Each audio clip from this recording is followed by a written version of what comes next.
Hello friends, नमस्कार। Welcome to one day exam target. आप सभी का स्वागत है आपके अपने चैनल वनडे एग्जाम टारगेट पर। फ्रेंड्स, यहाँ पर हम देखेंगे बाल विकास और शिक्षा शास्त्र यानी कि चाइल्ड डेवलपमेंट एंड पेडागोजी से related important question.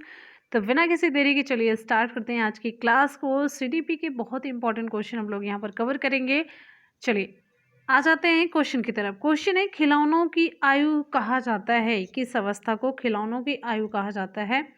Important question. विकल्प आप सभी के सामने है। ऑप्शन यहाँ पर है पूर्व बाल्यावस्था को, उत्तर बाल्यावस्था, शैशवावस्था या इनमें से सभी। तो ऑप्शन आपका ए सही हो जाता है। पूर्व बाल्यावस्था को कहा जाता है खिलौनों की आयु। पूर्व बाल्यावस्था की आयु कितनी होती है? 3 से 6 वर्ष मानी जाती है। ठीक है, क्योंकि इस अवस्था में जो बालक होते हैं अपने खिलौनों के साथ ही अपना मन बहलाते रहते हैं। तो स्टैनले हॉल का एक कथन भी इसी से रिलेटेड है। इनके अनुसार बच्चों के खेल उन कार्यों की पुनरावृत्ति हैं जो सृष्टि के प्रारंभ से ही उनके पूर्वज करते आ रहे हैं। ये इनका कोटेशन है स्टैनले हॉल का। आ जाते हैं हम नेक्स्ट क्वेश्चन पर। हमारा अगला क्वेश्चन आप सभी के लिए क्वेश्चन पूछा जा रहा है, निम्नलिखित में से कौन सी पूर्व बाल्यावस्था की विशेषता नहीं है? कौन सी जो पूर्व बाल्यावस्था की विशेषता में शामिल नहीं है, आपको बताना है। दल या समूह में रहने की आदत, या फिर अनुकरण करने की अवस्था, प्रश्न करने की अवस्था, या फिर खेलने की अवस्था, या दल या समूह में रहने की अवस्था। ऑप्शन यहाँ पर हमारा ए सही हो जाता है। ये पूर्व बाल्यावस्था की विशेषता नहीं है। पूर्व बाल्यावस्था की आयु जैसा कि मैंने आप सभी को बताया 3 से 6 वर्ष मानी जाती है। और इस अवस्था की जो विशेषताएं हैं, इसमें अनुकरण करने की प्रवृत्ति होती है, जिज्ञासा की प्रवृत्ति, क्यों, कैसे, ये सभी प्रश्न पूछता है बच्चा। खेलने की प्रवृत्ति होती है, इसीलिए इसे खिलौने की आयु कहा जाता है।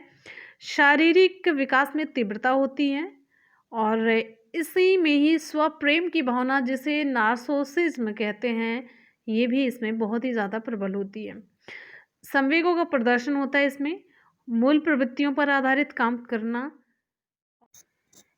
इसमें दल और समूह में रहने की जो अवस्था होती है पूर्व बाल्यावस्था की नहीं बल्कि बाल्यावस्था की विशेषता होती है। ठीक, चलिए हम नेक्स्ट क्वेश्चन पर आते हैं। हमारा अगला क्वेश्चन आप सभी के लिए क्वेश्चन है, उत्तर बाल्यावस्था में बालक भौतिक वस्तुओं के किस आवश्यक तत्व में परिवर्तन समझने लगते हैं? उत्तर बाल्यावस्था में बालक भौतिक वस्तुओं के किस आवश्यक तत्व में परिवर्तन समझने लगते हैं? तो विकल्प यहाँ पर हमारा सही हो जाता है ऑप्शन डी, द्रव्यमान, संख्या और क्षेत्र। उत्तर बाल्यावस्था का काल कितना होता है? 9 से लेकर के 12 वर्ष तक होता है।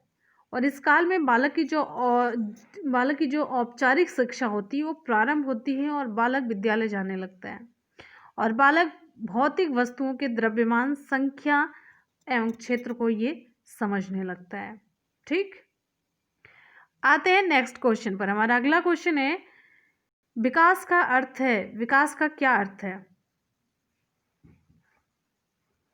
चलिए 4 विकल्प आप सभी के सामने, आराम से आप लोग ऑप्शन चूज करिए और बढ़िया तरीके से इसे देखिए और रिप्लाई करिए। ऑप्शन यहाँ पर हमारा डी सही हो जाता है। विकास का मतलब है परिपक्वता एवं अनुभव के फलस्वरूप होने वाले परिवर्तनों की श्रृंखला। तो विकास एक परिवर्तन है जिसमें उत्तरोत्तर, उत्तरोत्तर का मतलब गुणात्मक रूप से गुणात्मक वृद्धि होती है। समय की दृष्टि से व्यक्ति में जो परिवर्तन दिखाई देते हैं वे विकास कहलाते हैं। और विकास मानव के शारीरिक एवं मानसिक परिपक्वता के साथ साथ उसके अनुभव के फलस्वरूप होने वाले परिवर्तनों की एक श्रृंखला है जो जीवन पर्यंत चलती रहती है। इसमें शारीरिक के साथ साथ मानसिक परिपक्वता भी आती रहती है। तो ऑप्शन आपका डी से हो जाता है, परिपक्वता एवं अनुभव के फलस्वरूप होने वाले परिवर्तनों की श्रृंखला है विकास। ठीक, आते हैं नेक्स्ट क्वेश्चन पर। हमारा अगला क्वेश्चन आप सभी के लिए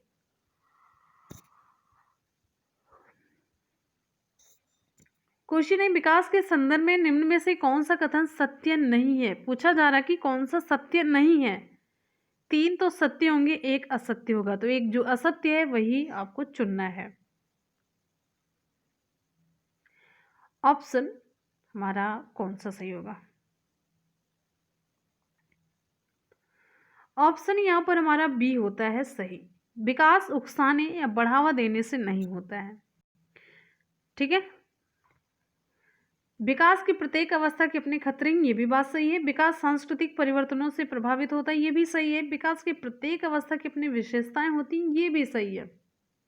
लेकिन ये विकास उकसाने या बढ़ावा देने से नहीं होता है, ये क्या है, ये सत्य नहीं है, यानी कि ये असत्य कथन है। ठीक, विकास की विशेषता आप सभी यहाँ पर देख चुके हैं। अगले क्वेश्चन पर चलेंगे। नेक्स्ट है, निम्नलिखित में से कौन सा विकासात्मक कार्य उत्तर बाल्यावस्था के लिए उपयुक्त नहीं है? निम्न में से कौन सा विकासात्मक कार्य उत्तर बाल्यावस्था के उपयुक्त नहीं है? विकल्प यहाँ पर हमारा कौन सा सही होता है? सामान्य खेलों के लिए आवश्यक शारीरिक कुशलताएं सीखना, ये तो है। और फिर पुरुषोचित या स्त्रियोचित सामाजिक भूमिकाओं को प्राप्त करना, ये बाल्यावस्था के लिए उपयुक्त नहीं है। और विकल्प पढ़ लेते हैं। व्यक्तिगत आत्मनिर्भरता प्राप्त करना, ये है। हम अपने हम उम्र बालकों के साथ रहना सीखना, ये भी है। तो ये उपयुक्त नहीं है, ऑप्शन आपका बी। ठीक है, चलिए अगले क्वेश्चन पर हम चलेंगे। नेक्स्ट हमारा क्वेश्चन है, सामान्य परिपक्वन से पहले प्रशिक्षित करना प्रायः क्या होता है? सामान्य कौशलों के निष्पादन के संदर्भ में बहुत लाभकारी होता है, कुल मिलाकर हानिकारक होता है। जैसे कि सामान्य परिपक्वन यानी कि मेच्योरिटी से पहले आप किसी को प्रशिक्षित कर रहे हैं, खूब पढ़ा लिखा दे रहे हैं, खूब समझा दे रहे हैं, तो क्या होता है? ये दीर्घकालिक दृष्टि से लाभकारी होता है। यह लाभकारी हो या हानिकारक, ये इस पर निर्भर करता है कि प्रशिक्षण में किस प्रकार की विधि का प्रयोग किया जाता है। बहुत ही बढ़िया, विकल्प आपका डी सही हो जाता है। लाभकारी हो या हानिकारक हो, ये कैसे पता चलेगा? जब आप किस प्रकार की विधि का प्रयोग कर रहे हैं। अगर विधि आसान होगी, समझ में आ जा रही है, मैच्योरिटी से मतलब नहीं, अगर वो बच्चे की समझ में आ जा रही है जो आप विधि का प्रयोग कर रहे हैं, तो फिर तो वो लाभकारी होगी। आप विधि का प्रयोग उनके अकॉर्डिंग नहीं कर पा रहे हैं, उनके लेवल पर नहीं कर पा रहे हैं, तो फिर तो वो हानिकारक ही होगी, फिर उनके समझ में ही नहीं आएगा। ठीक है, इस बात पर निर्भर करता है कि प्रशिक्षण के दौरान किस प्रकार की विधियों का प्रयोग किया जाता है, क्योंकि साधन से ही लक्ष्य का निर्धारण किया जाता है। साधन, विधि, लक्ष्य, साक्ष्य। तो क्योंकि साधन से ही साक्ष्य का निर्धारण किया जाता है। साधन यानी कि विधि और साक्ष्य मतलब लक्ष्य। अगले क्वेश्चन पर चलेंगे। नेक्स्ट है, क्वेश्चन पूछा जा रहा है, सकारात्मक दंड का निम्न में से कौन सा उदाहरण है? सकारात्मक दंड, विकल्प यहां पर हमारा कौन सा सही होगा? ऑप्शन ए, मित्रों के द्वारा उपहास। देखिए, बच्चे को अभिप्रेरित करने के कई साधन होते हैं, सकारात्मक साधन, नकारात्मक साधन। सकारात्मक में प्रशंसा, शाबाशी, पुरस्कार, ये सभी आ जाता है। ठीक है, नकारात्मक में उपहास हो जाता है, हंसी हो जाता है, हंसी उड़ाना, शारीरिक दंड, डांटना, ये सभी। तो मित्रों के द्वारा उपहास से बचने के लिए बालक सीखने का प्रयास करता है या बुरी आदत छोड़ देता है, इसीलिए इसे सकारात्मक दंड कहा गया है। क्लियर? चलिए आगे चलते हैं नेक्स्ट क्वेश्चन पर। हमारा क्वेश्चन आप सभी के लिए यहाँ पर देखिए, निम्न में से कौन सा कथन अभिप्रेरणा की एक प्रक्रिया के संदर्भ में उपयुक्त नहीं है? कौन सा कथन है जो अभिप्रेरणा एक प्रक्रिया के संदर्भ में उपयुक्त नहीं है? अभिप्रेरणा क्या काम करती है? यह व्यक्ति को लक्ष्य की ओर ले जाता है, बिल्कुल सही है। यह व्यक्ति की शारीरिक आवश्यकताओं की संतुष्टि करता है, बिल्कुल सही। यह मनोवैज्ञानिक आकांक्षा को प्राप्त करने में सहायता करता है, बिल्कुल सही। यह व्यक्ति की अप्रिय स्थिति से दूर रखता है, तो विकल्प आपका डी सही हो जाता है, क्योंकि ये पूछा जा रहा उपयुक्त नहीं है। देखिए, जो अभिप्रेरणा है व्यक्ति को लक्ष्य की ओर ले जाती है, शारीरिक आवश्यकताओं को संतुष्ट करती है, मनोवैज्ञानिक आकांक्षाओं को प्राप्त करने में सहायता करती है। कभी कभी अभिप्रेरणा व्यक्ति को अप्रिय स्थिति में ले जाती है, जहां उसकी महत्वाकांक्षाएं तो पूर्ण हो सकती हैं, परंतु पारिस्थितिकी और वातावरण व्यक्ति के अनुकूल नहीं रहते हैं। ऑप्शन आपका डी सही हो जाता है। अगले क्वेश्चन पर चलेंगे। नेक्स्ट क्वेश्चन है, किसी उद्दीपन के निरंतर दिए जाने से व्यवहार में होने वाला अस्थायी परिवर्तन क्या कहलाता है? अस्थायी रूप से जो परिवर्तन होता है उसे हम क्या कहेंगे? बहुत ही इंपॉर्टेंट क्वेश्चन है। देखिए, उद्दीपन किसे कहते हैं? जो बाहरी पर्यावरण में जो कुछ भी घटित होता है, जो भी क्रिया होती है, उसे हम उद्दीपन कहते हैं। और उद्दीपन पर जो रिएक्शन होता है, जो रिस्पॉन्ड किया जाता है, उसे हम कहते हैं अनुक्रिया कहते हैं। ठीक है, अनुक्रिया। उद्दीपन, जैसे एग्जाम्पल आपको बताते हैं, आपका हाथ है और यहाँ पर मोमबत्ती लेके जाई गई, तो फिर ये मोमबत्ती उद्दीपन हो जाती है और ये जलने की वजह से आप जलने के डर से आप हाथ दूर खींचते हैं, ये अनुक्रिया हो गई। आपका हाथ है, आपने पिन चुभो दी, तो और फिर आप पिन जब चुभोई जाती है तो आप ये हाथ को पीछे करेंगे, तो यहाँ पर पिन का चुभोना क्या हुआ? उद्दीपन दिया जा रहा है और उसके लिए आप प्रतिक्रिया कर रहे हैं, ये हो जाता है अनुक्रिया। ठीक है, तो यहाँ पर पूछा जा रहा है, किसी उद्दीपन के निरंतर दिए जाने से व्यवहार में होने वाला अस्थायी परिवर्तन क्या कहलाता है? तो विकल्प यहाँ पर हमारा सही हो जाता है डी, अभिप्रेरणा कहलाता है। अभिप्रेरणा एक अस्थायी परिवर्तन होता है, क्योंकि आवश्यकता से अभिप्रेरणा उत्पन्न होती है और आवश्यकता पूर्ण होने के बाद अभिप्रेरणा भी शांत हो जाती है। ऑप्शन आपका डी सही हो जाता है। अगले क्वेश्चन पर चलेंगे। नेक्स्ट हमारा क्वेश्चन है, विद्यार्थियों की अभिवृत्तियों में परिवर्तन के लिए निम्न में से किस विधि का प्रयोग अध्यापक को नहीं करना चाहिए? ऑप्शन यहां पर हमारा सही हो जाता है, ऑप्शन नहीं करना चाहिए पूछा जा रहा है। ऑप्शन ए, दबाव से किसी बात या विचार के लिए राजी करना, ये अध्यापक को नहीं करना चाहिए। विद्यार्थियों की अभिवृत्ति के परिवर्तन के लिए अध्यापक को किसी भी प्रकार के नकारात्मक साधन का प्रयोग नहीं करना चाहिए। नकारात्मक वर्ड यहाँ पर जब भी आ जाए ऑप्शन में, तो आप वही ऑप्शन फटाक से उठा करके, जैसा क्वेश्चन पूछा जाए सही या गलत आप करेंगे। नकारात्मक साधन नहीं प्रयोग करना चाहिए, क्योंकि विद्यार्थियों में कुंठा भावना का विकास हो सकता है और यह विद्यार्थी उस अध्यापक के साथ सहजता का अनुभव नहीं कर पाता है। क्लियर है? चलिए आ जाते हैं नेक्स्ट क्वेश्चन पर। हमारा नेक्स्ट क्वेश्चन आप सभी के लिए है, उपलब्ध अभिप्रेरणा के संबंध में निम्न में से कौन सा कथन सही है? उपलब्धि अभिप्रेरक, यहाँ पर अभिप्रेरक होगा, इस संबंध में निम्न में से कौन सा कथन सही है पूछा जा रहा है। यहाँ पर सही है कौन सा कथन? 3 गलत है, 1 सही है। उपलब्धि अभिप्रेरक जीवित रहने के लिए आवश्यक है, बिल्कुल सही बात है। यह व्यक्तिगत क्षमताओं की संतुष्टि महत्वपूर्ण है। यदि व्यक्तिगत क्षमताओं की संतुष्टि महत्वपूर्ण है तो उपलब्धि अभिप्रेरक को विकास प्रेरक कहा जा सकता है, बिल्कुल सही है। यदि व्यक्तियों के मध्य प्रतियोगिता पर बल है तो उपलब्धि अभिप्रेरणा को सामाजिक अभिप्रेरक कहा जा सकता है, बिल्कुल सही है। तो विकल्प आपका यहाँ पर डी सही हो जाता है। ठीक है, तो अभिप्रेरक वे घटक होते हैं जो मानव व्यक्ति की आवश्यकता को पूर्ण करने के लिए सहायक होते हैं और व्यक्ति कार्य करने के लिए प्रेरित होता है। किसकी वजह से? प्रेरक की वजह से, अभिप्रेरक की वजह से। उपलब्धि अभिप्रेरण में व्यक्ति लक्ष्य केंद्रित होकर के कार्य करता हो, इसीलिए यहाँ पर देखिए तीनों विकल्प आपका सही हो जाता है। आते हैं हम नेक्स्ट क्वेश्चन पर। हमारा नेक्स्ट क्वेश्चन आप सभी के लिए है, 6 से 10 वर्ष की अवस्था में बालक रुचि लेना प्रारंभ करते हैं। ऑप्शन यहाँ पर हमारा सही हो जाता है, ऑप्शन डी, विद्यालय में। 6 से 10 वर्ष की अवस्था बालक की प्राथमिक शिक्षा की अवस्था होती है, यहाँ पर प्राथमिक शिक्षा प्रारंभ हो जाती है, इसीलिए इस आयु वर्ग को विद्यालय में प्रवेश की अवस्था कहा जाता है। ध्यान रखिएगा, इस आयु वर्ग को 6 से 10 को क्या कहा जाता है? विद्यालय में प्रवेश की अवस्था।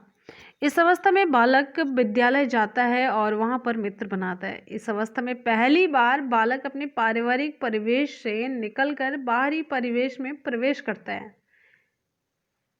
ठीक है, और इसीलिए 6 से 10 वर्ष की आयु वाले बालकों में विद्यालय के प्रति रुचि बढ़ती जाती है।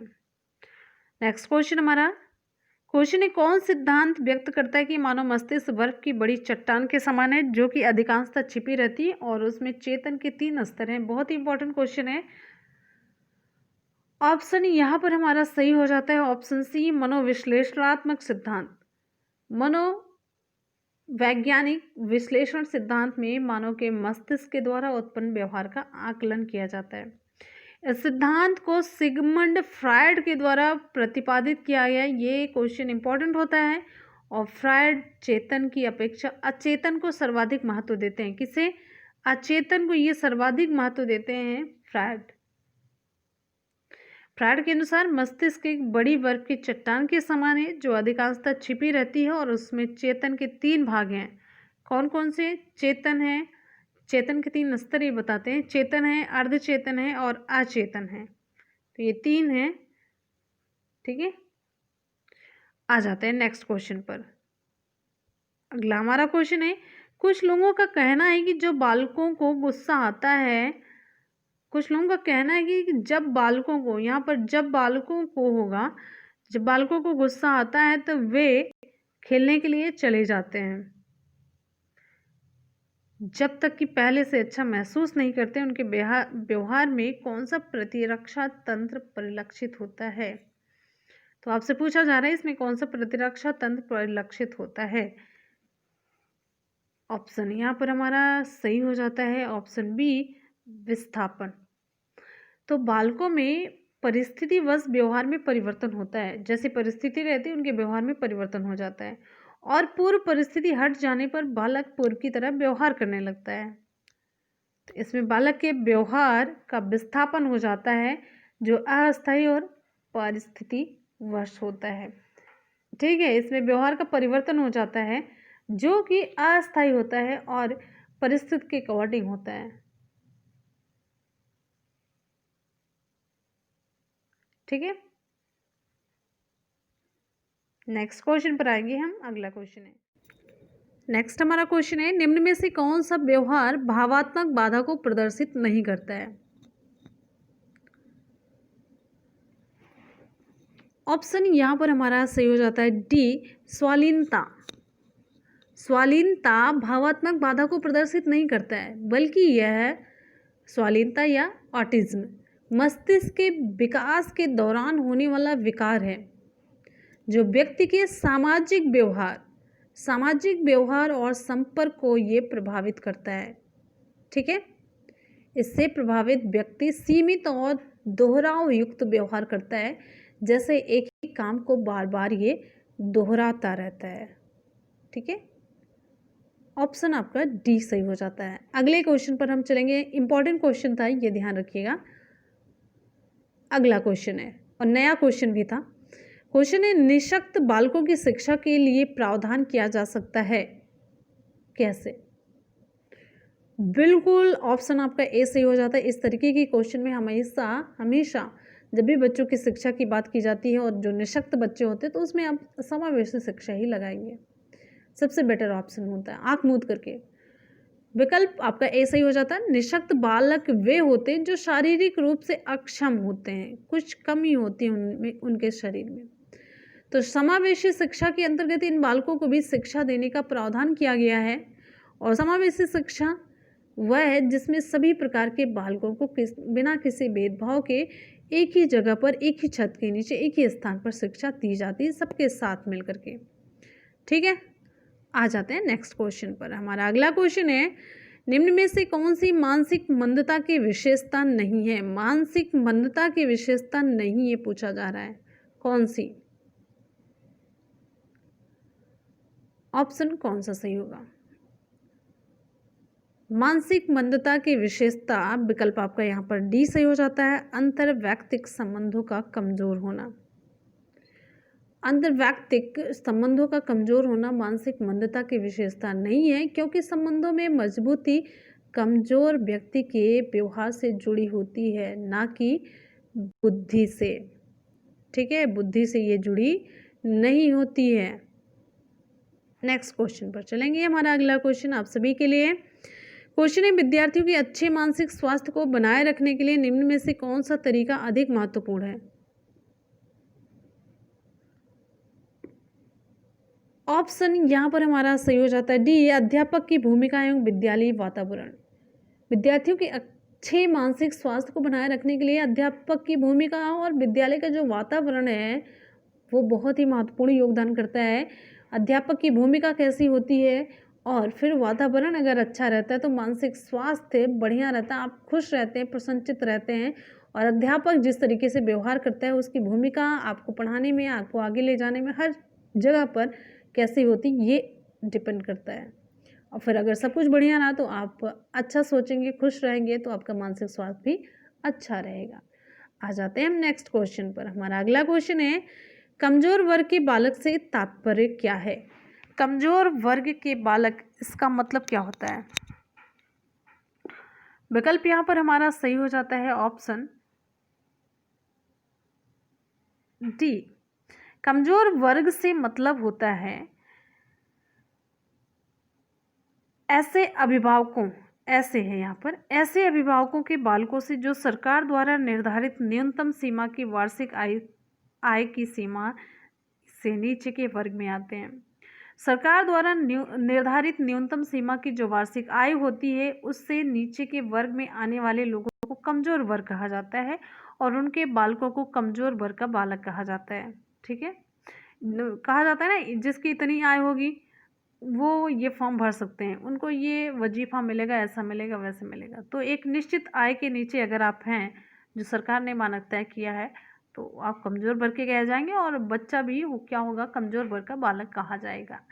आ जाते हैं नेक्स्ट क्वेश्चन पर। हमारा अगला क्वेश्चन आप सभी के लिए है, शिक्षा का अधिकार अधिनियम 2009 में निर्दिष्ट किया गया है कि कक्षा 1 से कक्षा 5 तक यदि प्रवेश दिए गए विद्यार्थियों की संख्या 200 से अधिक है तो विद्यार्थी अध्यापक का जो आवश्यक अनुपात होगा वो कौन सा होगा, कितना होगा? 30 होगा, 40, 45 या 50? तो विकल्प यहाँ पर हमारा बी सही हो जाता है, 40 होगा। तो शिक्षा अधिकार अधिनियम 2009 के अनुसार कक्षा 1 से कक्षा 5 तक के विद्यालयों में छात्र और शिक्षक का जो रेशियो है 40 और 1 का है, यानी कि 40 विद्यार्थियों को पढ़ाने के लिए एक अध्यापक की नियुक्ति की जाएगी। ठीक, चलिए आते हैं हम नेक्स्ट क्वेश्चन पर। हमारा अगला क्वेश्चन आप सभी के लिए क्वेश्चन पूछा जा रहा है, क्रियात्मक अनुसंधान के संबंध में निम्न में से कौन सा कथन सही नहीं है? क्रियात्मक अनुसंधान यहाँ पर पूछा जा रहा है, कौन सा कथन सही नहीं है? 3 कथन सही होंगे और 1 कथन आपका सही नहीं होगा। विकल्प कौन सा सही है? विकल्प यहाँ पर देखिए ऑप्शन सी, व्यापक स्तर पर निर्णय लेने के लिए सूचना संकलन का कार्य इसमें किया जाता है, कार्य इसमें किया जाता है। तो विकल्प आपका सी, ये कथन सही नहीं है। क्यों सही नहीं है? तो सबसे पहले तो ये जानिए आप लोग, क्रियात्मक अनुसंधान होता क्या है? ये व्यापक स्तर पर नहीं होता है, ये क्रियात्मक अनुसंधान स्थानीय स्तर पर, स्थानीय स्तर पर होता है। यानी कि वहाँ पर जो मौजूदा समय में जो समस्या होती है, यानी कि जो विद्यालय की समस्या है उसे दूर करने की एक प्रणाली है क्रियात्मक अनुसंधान, जिसके तहत क्या होता है, शिक्षक होता है, शिक्षण कार्य की समस्याओं को दूर करने का मार्ग खोजता है। ठीक है, ये बस ये आपको ध्यान रखना, स्थानीय समस्याएं जो प्रेजेंट टाइम की, ये छोटी समस्याएं आप कह सकते हैं। ठीक है, तो क्रियात्मक अनुसंधान व्यापक स्तर पर नहीं किया जा सकता, इसमें जो व्यापक जुड़ा हुआ है ये नहीं है। स्थानीय स्तर पर समस्याएं होती हैं, जो वहाँ पर छोटी समस्याएं होती हैं, ये आप समझ सकते हैं कि तुरंत की समस्या का जो समाधान किया जाता है वो क्रियात्मक अनुसंधान के अंतर्गत आता है, तुरंत की समस्या का समाधान।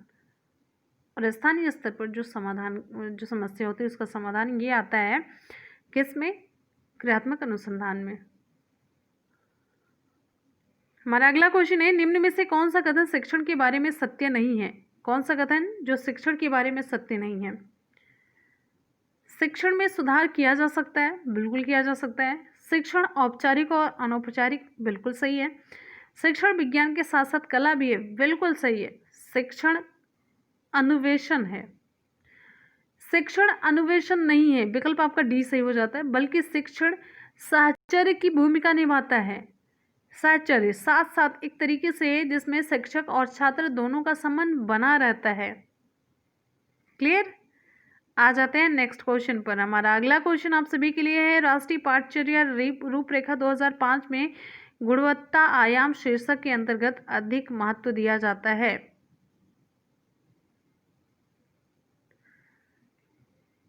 ऑप्शन यहाँ पर हमारा सही हो जाता है ऑप्शन डी, बालकों के लिए संरचित अनुभव एवं पाठ्यक्रम सुधार को। राष्ट्रीय पाठचर्या रूपरेखा एनसीएफ 2005 में ऑप्शन यहाँ पर हमारा डी सही हो जाता है।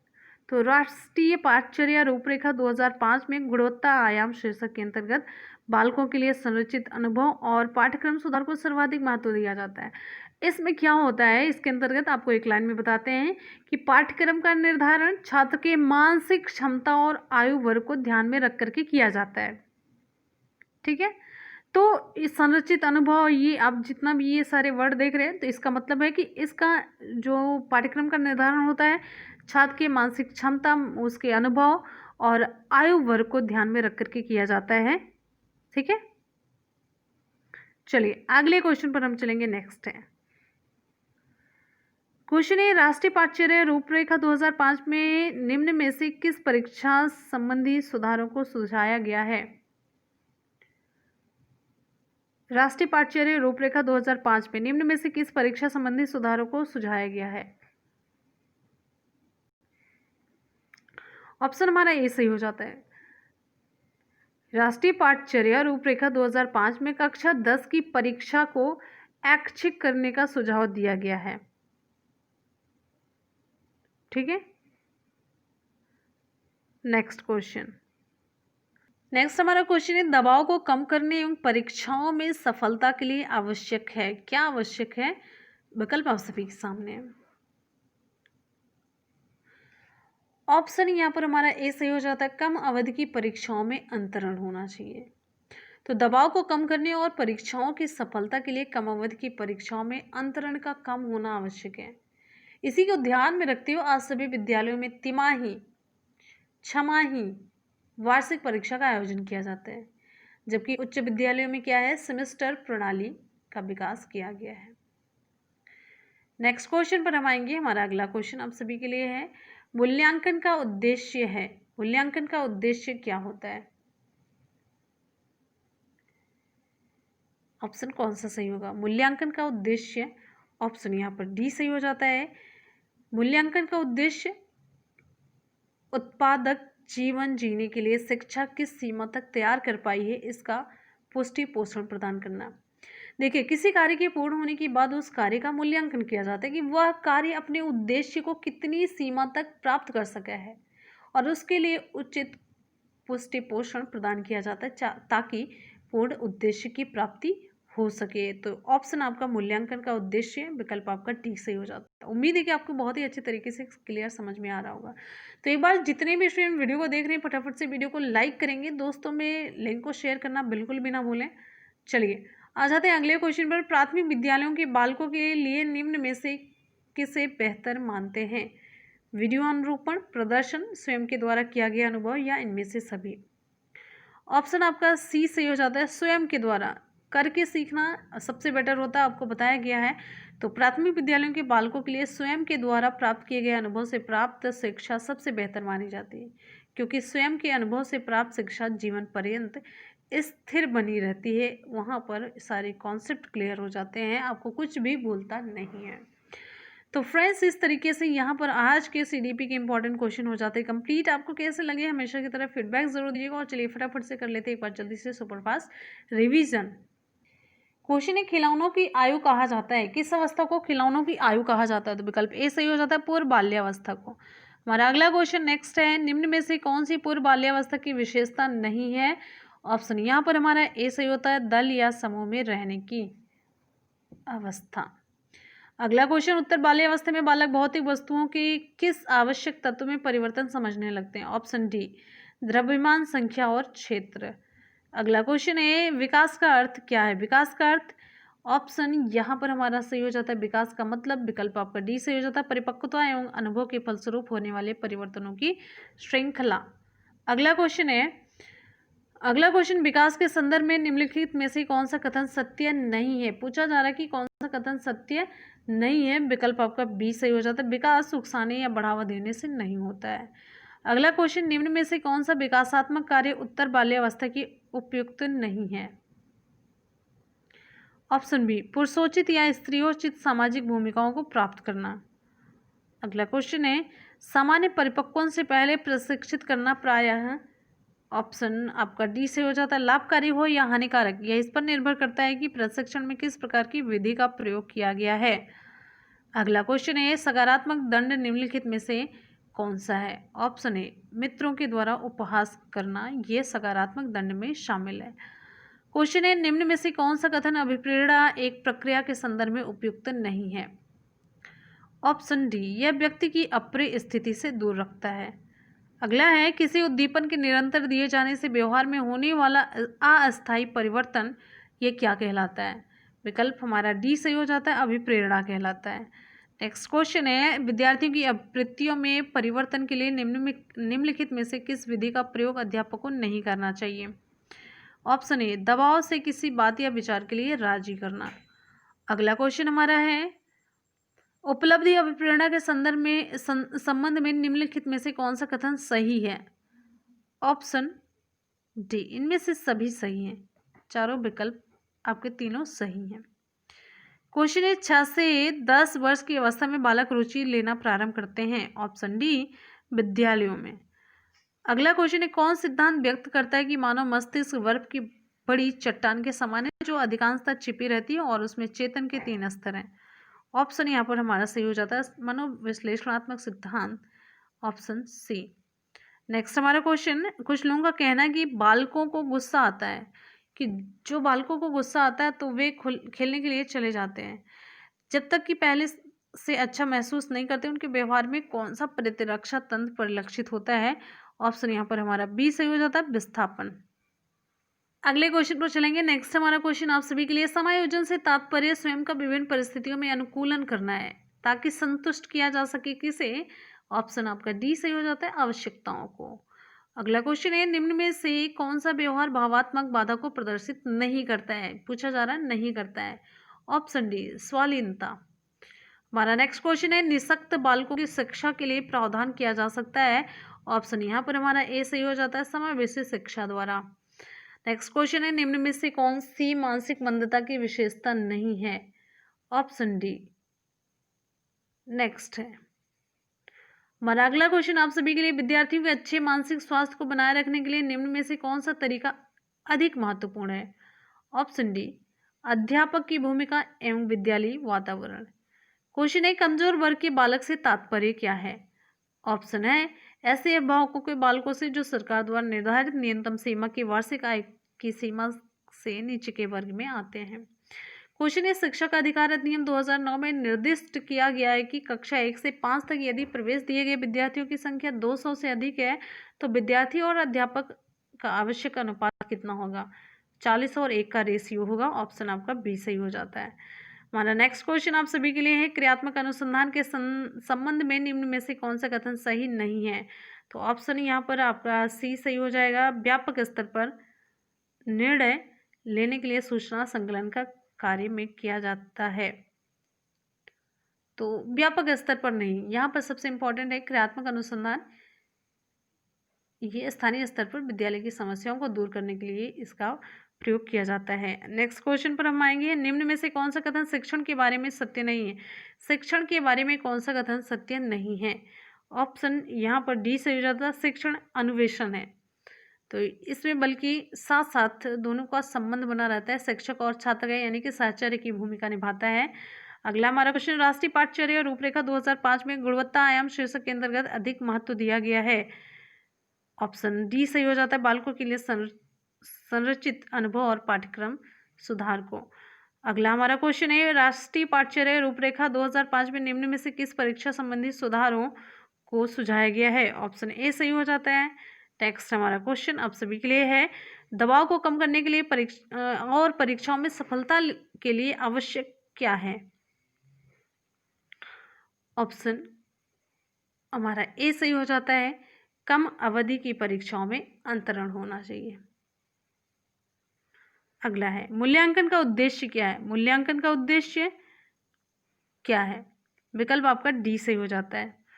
उत्पादक जीवन जीने के लिए शिक्षक किस सीमा तक तैयार कर पाई है, ये जानना। अगला हमारा क्वेश्चन, प्राथमिक विद्यालयों के बालकों के लिए निम्न में से किसे बेहतर आप मानते हैं? ऑप्शन सी सही हो जाता है, स्वयं के द्वारा किया गया अनुभव। तो फ्रेंड्स यहाँ पर आज का सीडीपी का क्वेश्चन कंप्लीट हो जाता है और साथ साथ में हम लोगों ने सुपरफास्ट रिवीजन भी कर लिया। चलिए आ जाते हैं सवाल की तरफ। आज का सवाल आप सभी के लिए, हमारा आज का सवाल है खिलौनों की आयु कहा जाता है, किसे कहा जाता है? आप लोग जल्दी से फटाफट से कमेंट सेक्शन में कमेंट करके बताएंगे। और फ्रेंड्स आप सभी को वीडियो पसंद आया तो वीडियो को लाइक और दोस्तों में शेयर करना बिल्कुल भी ना भूलें। और चैनल पर नए स्टूडेंट आए हैं तो चैनल को सब्सक्राइब करके जाएंगे, जिससे कि जब भी मैं वीडियो अपलोड करूं आप सभी तक नोटिफिकेशन ज़रूर पहुंचे। ठीक है, तो पढ़ते रहिए, मेहनत करते रहिए, सफलता ज़रूर मिलेगी। इसी के साथ ही मिलते हैं फिर नेक्स्ट वीडियो में। तब तक के लिए good bye and take care. Thank you so much, love you all, bye bye and take care. जय हिंद।